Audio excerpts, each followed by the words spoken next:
Assalamualaikum warahmatullahi wabarakatuh. Apa kabar anak-anakku sekalian? Ibu berharap kalian dalam keadaan sehat walafiat. Alhamdulillah patut kita haturkan. Karena pada hari ini kita masih diberi kesempatan untuk dapat kembali membahas materi lanjutan dari mata pelajaran fikih, yaitu kepemilikan atau milkiyah. Jadi pembahasan pada pertemuan hari ini kita membahas ihyaul mawat atau menghidupkan lahan yang mati. Sebelum ibu membahas secara detail, kita harus mengetahui dulu apa tujuan pembelajaran kita hari ini. Jadi tujuan pembelajaran kita hari ini yaitu mengolah ketentuan ihyaul mawat. Jadi setelah ibu membahas materinya, kalian akan mengolah atau menganalisis, ya, melihat apa-apa saja ketentuan ihyaul mawat ini. Jadi kita akan membahas mulai dari apa pengertiannya, kemudian apa yang menjadi dasar hukumnya, dan kemudian apa-apa saja ketentuan ihyaul mawat. Kemudian apa hubungannya dengan materi milki atau kepemilikan. Jadi secara bahasa ihyaul mawat itu dipisah. Jadi kita ambil kata ihya. Ihya adalah menghidupkan sesuatu. Apa yang dihidupkan? Mawat, ya, itu lahan yang mati. Berarti secara istilah ihyaul mawat adalah menghidupkan atau mengolah lahan yang mati.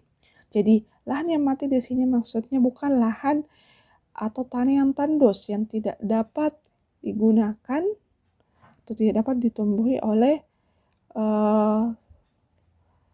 tumbuh-tumbuhan, ya. Jadi lahan yang tidak bertuan atau lahan yang tidak memiliki kepemilikan.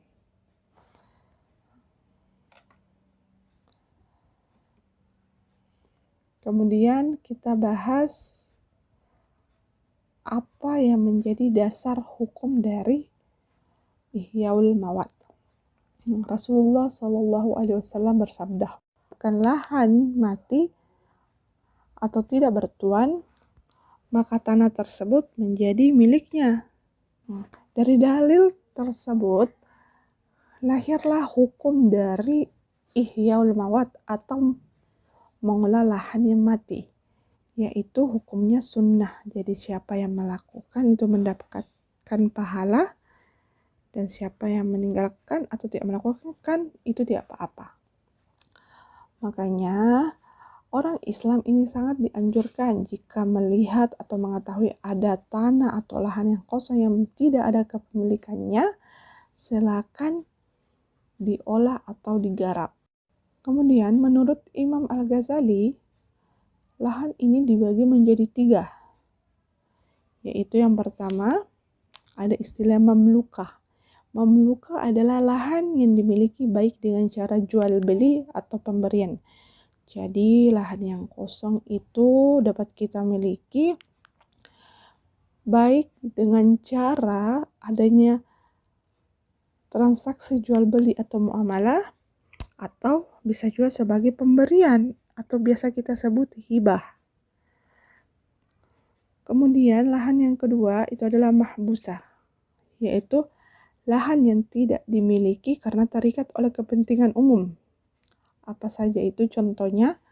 Misalnya jalan raya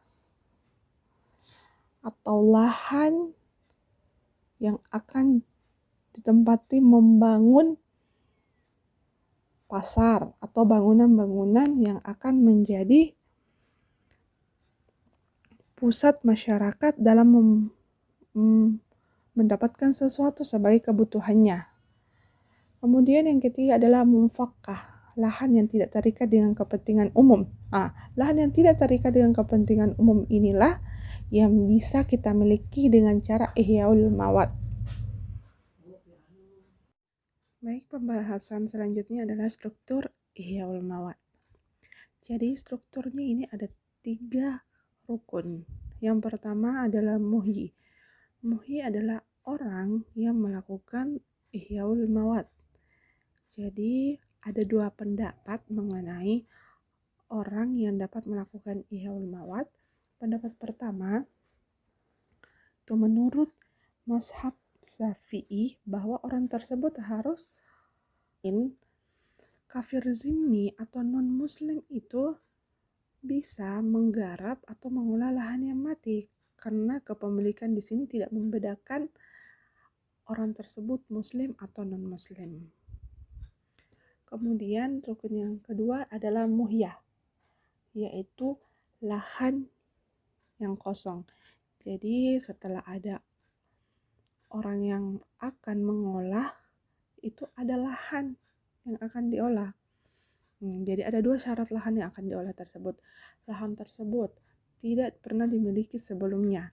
Jadi jika pernah dimiliki orang sebelumnya, berarti bukan lahan yang tak bertuan, tapi lahan yang tidak terurus. Itu bedanya dengan ihyaul mawat.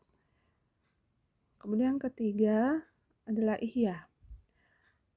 Setelah kita tahu ciri orang yang melakukan ihyaul mawat, kita tahu syarat dari lahan yang akan diolah atau lahan yang bisa kita hidupkan. Kemudian kita akan tahu bagaimana proses ihyaul mawat tersebut. Jadi prosesnya, jika orang tersebut sudah meyakini dengan mencari tahu bahwa tanah tersebut itu tidak memiliki tuan atau tidak berkepemilikan, maka orang tersebut sudah berhak memiliki tanah tersebut atau sudah bisa diolah. Yaitu langkah kedua, dia mengolah sesuai dengan yang diinginkan oleh pelaku ihyaul mawat. Misalnya ingin dijadikan lahan untuk membangun rumah, maka diberi batasan. Kemudian dibuat jendelanya, atapnya selayaknya rumah yang akan ditempati tinggal. Kemudian itu jika ingin jadikan perkebunan, maka dimulai dengan memberi batas, kemudian ditanami tumbuh-tumbuhan atau tanaman-tanaman yang lain. Jadi itulah pembahasan mengenai ihyaul mawat. Insyaallah minggu depan kita akan melanjutkan pembahasan mengenai akad.